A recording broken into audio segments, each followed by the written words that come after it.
Okay, so today the MLS returns in full, full international break. Now I know there are some matches that are taking place during international break. I don't understand why there were one or two matches taking place during international break. I believe that during international break there should be no MLS team playing. Every team should be getting rest from CONCACAF Champions League, getting rest from the US Open Cup, combined with the first half of the regular season. It's a lot of weight and a lot of tasks that the players have to balance and deal with during the first half of the regular season. So I don't understand why Vancouver and Salt Lake, New England, Cincy, I don't understand why these clubs were playing during international break. But anyhow, MLS returns in full today. All 28 teams will be playing today and tomorrow. All 28 teams. And there are a few matches that stand out to me. Not every match. The reason why not every match stands out to me because we are entering the phase of the MLS regular season where the regular season games actually do matter now. From today, June 18th, all the way to Decision Day, which is October 9th. I believe Decision Day is October 9th. Yes, October 9th. So, from June 18th to October 9th, which will be a Sunday, every regular season game matters. Every regular season game counts. Why? The CONCACAF Champions League is over. Most of the MLS teams have been eliminated from the US Open Cup. So as a result of those two major tournaments being over and a couple of regular season games we're past a couple of regular season games now. Like all we have now is the regular season games. Now next year will be a little different because next year that's when the League's Cup will start. But as of this year, one major tournament is already over and another major tournament is almost over with. And so the fact that every regular season match counts. Now we're going to be paying close attention to more MLS teams. We're not only going to be paying more attention to the traditional winners, the traditional good teams like LA Galaxy and Seattle Sounders and Atlanta United. We're also going to be paying close attention to the teams that are in markets that are supposed to be performing well, but they're not performing well. We got Chicago and DC United going on this Saturday. Today. Chicago, DC United will be going on at 6 p.m. For some reason, I'm looking at the scheduling, and for some reason, this match is the only match that's not going to be broadcasted on ESPN Plus. I'm assuming it's a blackout. Because this match I don't see the ESPN Plus icon, I'm going to assume that it's a blackout. But let me check on the MLS website real quick. Okay. Actually, it's going to be on Unimos, Univision, and Twitter. Anyhow, look, I don't expect much people to even watch this match anyway. Look, these two clubs are at the bottom. Chicago and DC United are at the bottom of the Eastern Conference. I believe the loser of this match today will finish the season at the bottom of the Eastern Conference. Look, these two teams have been playing so poorly that there is no doubt in my mind that the loser of today's Chicago DC United match will finish the season at the bottom of the Eastern Conference. The loser of this match will also end up winning the wooden spoon. This is it right here. This is the wooden spoon match of the year. This is the match where we will find out who's going to finish at the bottom of the entire league, not only the Eastern Conference, but the entire league. Because DC United and Chicago, they're not better than Kansas City, San Jose. Those are the other two teams that's at the bottom of the West. Those two teams are at the bottom of the West. DC United and Chicago is not better than San Jose, Kansas City, based on what I've seen this year. And the only reason why Kansas City is at the bottom is because of injuries. Injuries is the main reason why Kansas City is at the bottom this year. This is just not their year. Kansas City is in a similar situation as Atlanta. Atlanta, the reason why they're not in playoff position right now is because of injuries. Now, Atlanta United fans, they keep on saying, well, we got the highest payroll in the league, so we should still be at the top. Atlanta United fans, money does not protect players from injuries. So you can't use that. I know you're a fan, so I can't really. Look, Atlanta United fans, money does not protect you from injury. That's all I have to say about that. So anyway, Kansas City's in the same situation as Atlanta, injuries. DC United, Chicago, I don't know what's going on with those two clubs. Because in recent years, injury or not, they still haven't been performing at the same high level as Atlanta United. And then when I watch the Chicago broadcast matches, it's like the broadcasters is like they're trying to protect the image of the head coach of the Chicago Fire by saying he's a good guy and, he's a good person. Listen, sports is not about you having a good personality. It's not about a good person. Good personality matters because you got to be able to get along with the people you work with. I understand that. But you can't justify a team being in the last place in the Eastern Conference for the second straight year. You can't justify that by saying he's a good guy. You think the fans want to hear that? Do you Chicago on Fire broadcasters on WGN? I keep on saying the head coach is a good guy. You're already struggling to attract fans to your match.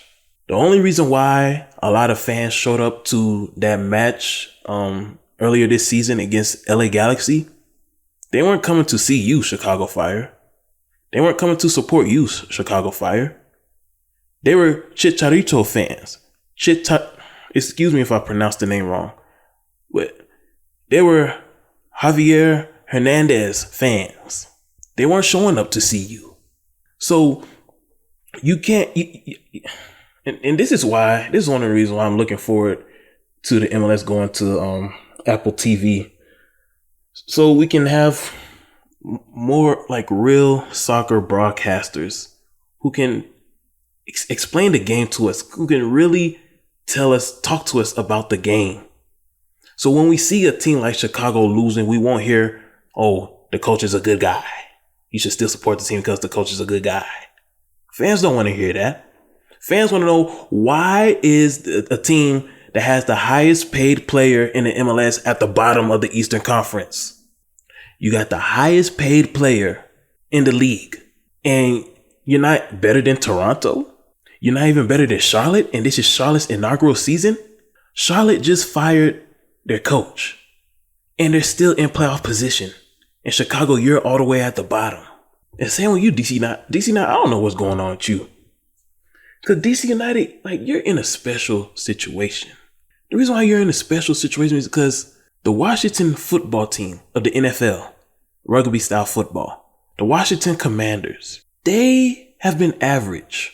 They're either somewhere between average and below average the past couple of years. This would have been a perfect opportunity for you to start playing well to attract fans.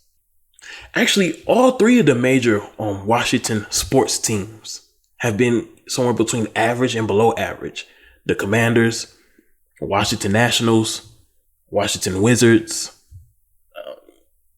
All three of these teams have been somewhere between average and below average, or even just bad. At least for the past 2 years, at least. So for you, DC United, this would have been a perfect opportunity for you to start to be playing well to attract fans. But you're just as bad as those other teams.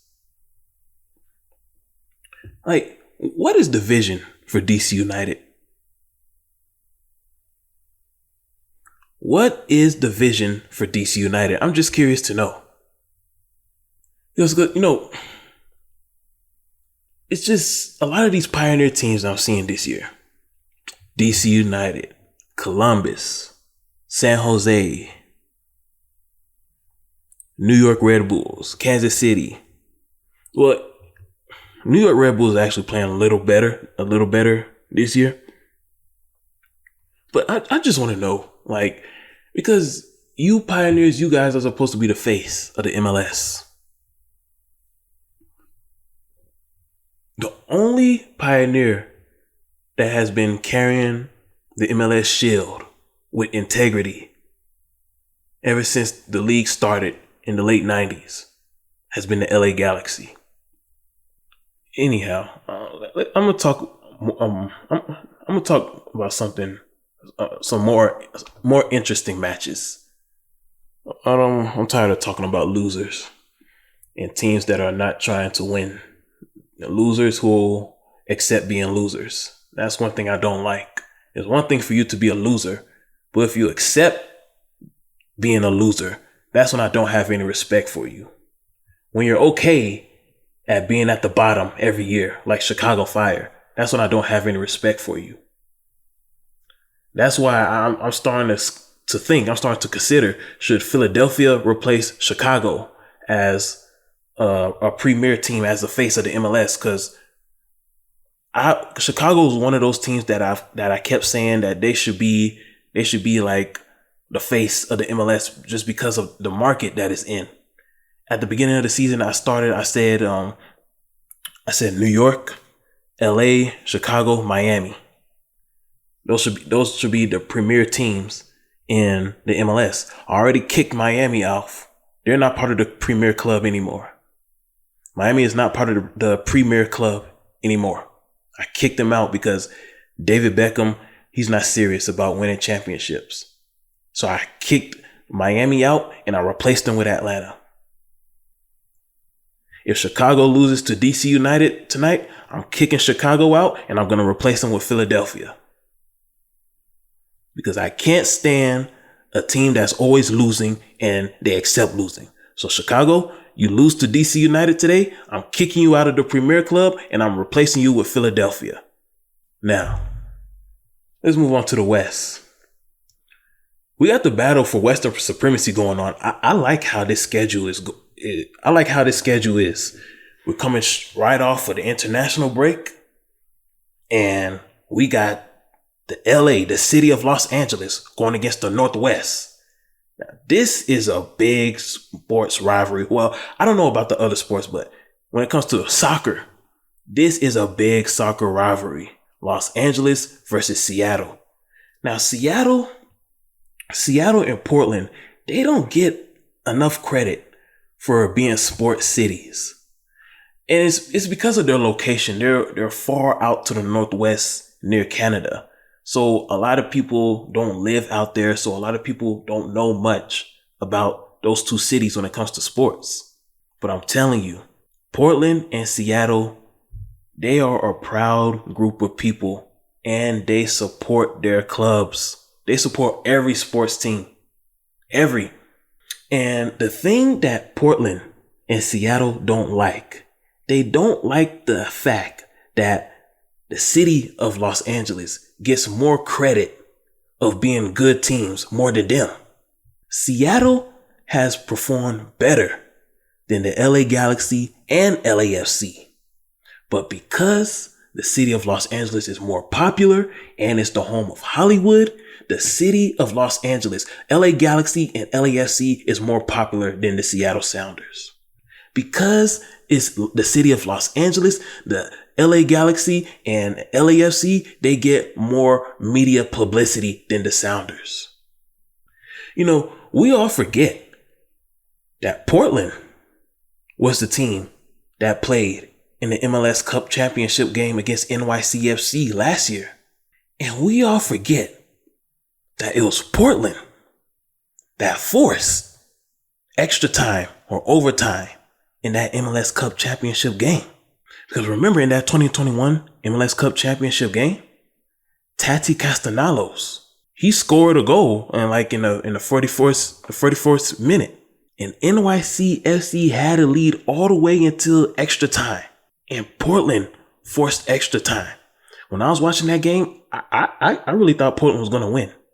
Because Portland stole all the momentum from NYCFC in that MLS Cup Championship match. I mean, in my opinion, the Portland NYCFC MLS Cup Championship match of 2021, that has to go down as a top 10 MLS Cup Championship games of all time. And no specific order, but either top 10 or top 5. Just my honest opinion. So Portland is not a pushover. Are they as prestigious and as great as Seattle? No. But they're better than Colorado. They're better than Kansas City. They're better than Dallas.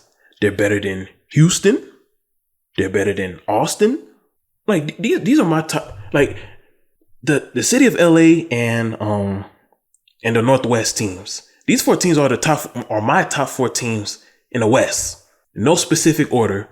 Seattle, LA Galaxy, Portland, LAFC.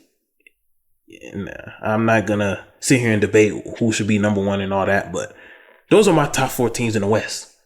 Now, this match for Portland today is very important. Portland, you cannot lose any more matches right now.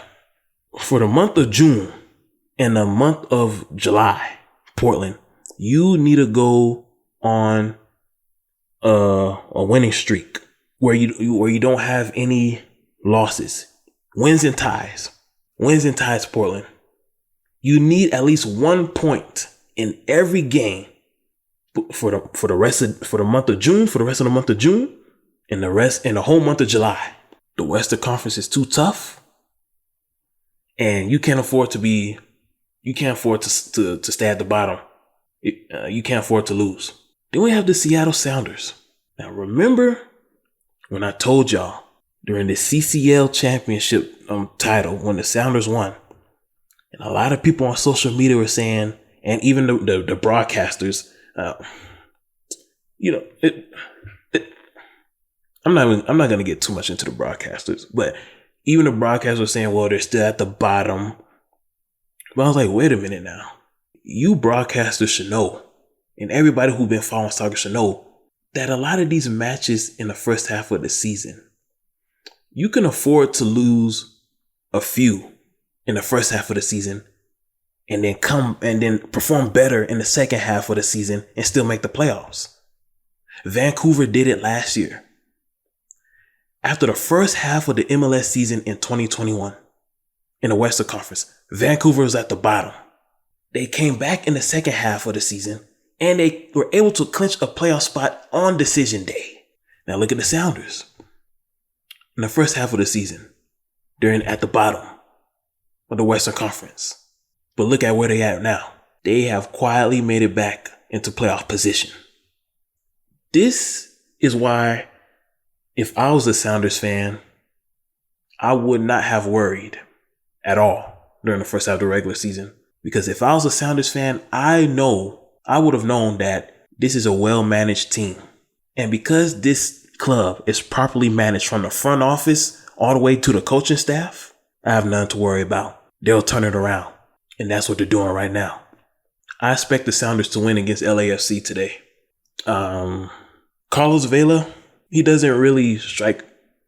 If I was a Sounders fan, Carlos Vela wouldn't strike any fear in me because he's fragile.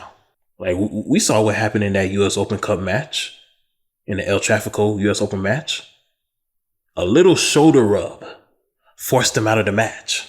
Somebody as fragile as that does not strike any fear in me at all. So if you're the Sounders, all you have to do is get real physical with Vela. All you have to do is get real physical with him. Tackle him a few times. Push him a few times. The man is fragile. You get real physical and you get real rough with him, he's going to tap out of the game. That's why Vela does not strike any fear as a player to me at all. Then we got Atlanta and Miami on Sunday. I'm going to talk more about that tomorrow or tonight on Monologue 58. But MLS is back. If Chicago loses to DC United, they're getting kicked out of the Premier Club. If Chicago loses to DC United tonight, they are getting kicked out of the Premier Club. I cannot support and promote a club that's always losing and that's going to continue to accept losing. I'm not doing that. That's why I kicked Miami out of the Premier Club, because David Beckham was not serious about winning championships. He and his best friend Gonzalo Higuain, they got their own private business going on down there. And also, I'm looking forward to the Battle of the West, the South Pacific versus the North Pacific. It ain't no easy way. Don't get up and eat today. Hey, just happy to see the day. If you need it, I'm happy to lead the way. Hey, and what the people say. My don't get it Carlito's way. Hey, they salty like